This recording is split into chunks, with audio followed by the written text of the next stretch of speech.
एक गुरु और शिष्य जंगल से होते हुए अपने गांव जा रहे होते हैं। अंधेरा काफी हो चुका था।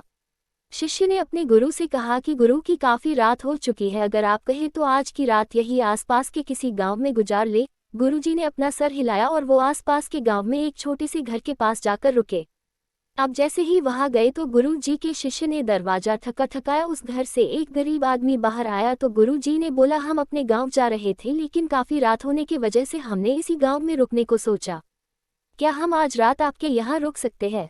गरीब आदमी बोला, हाँ क्यों नहीं, आप दोनों अंदर आ जाइए। अब जैसे ही गुरुजी अंदर गए उन्होंने देखा कि उस आदमी के घर में बहुत ज्यादा गरीबी थी। गुरुजी ने उससे पूछा कि आप काम क्या करते हो? वह गरीब आदमी बोला कि मेरे पास बहुत सारी जमीन है। तो गुरुजी ने बोला, अगर तुम्हारे पास बहुत सारी जमीन है तो इस तरह से क्यों रह रहे हो? वह आदमी बोला, यह किसी काम की नहीं है।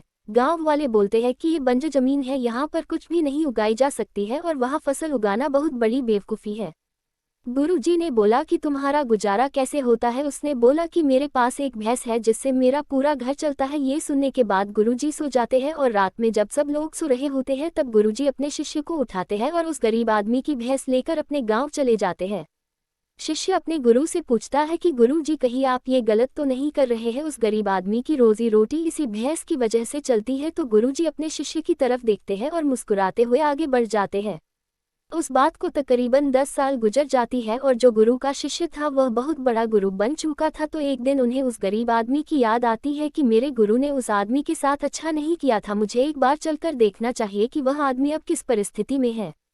वह शिष्य उस गांव की तरफ जाता है और वहां जैसे ही पहुंचता है तो वह देखता है कि जहां पर उस गरीब आदमी का झोपड़ा था वहां पर एक बड़ा ही आलीशान महल बन चुका था और उस झोपड़ी के बाहर जो बंजर जमीन थी उस पर फल और फूलों के बगीचे थे। तभी उधर से उस घर का मालिक आता है। शिष्य उसे पहचान लेता है और उस आदमी को बोलता है, तुमने मुझे पहचाना? मैं अपने गुरु जी के साथ आया था, हमने एक रात के लिए आपके यहाँ रुके भी थे।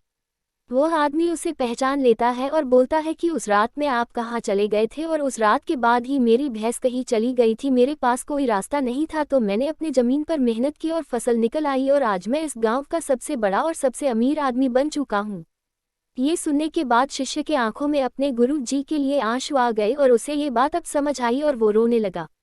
इस कहानी से हमें ये सीख मिलती है कि हमारे अंदर ऐसी बहुत सी टैलेंट छुपी हुई है लेकिन हमें कोई ना कोई चीज़ रुका कर रखी है। वो आपके फैमिली वाले भी हो सकते हैं, आपको जॉब भी हो सकती है, कुछ और भी हो सकता है। देखिए, आपके पास भी तो भैंस की जैसी कोई दूसरी चीज़ तो नहीं है जिसने आपको आगे बढ़ने से रोक कर रखा है।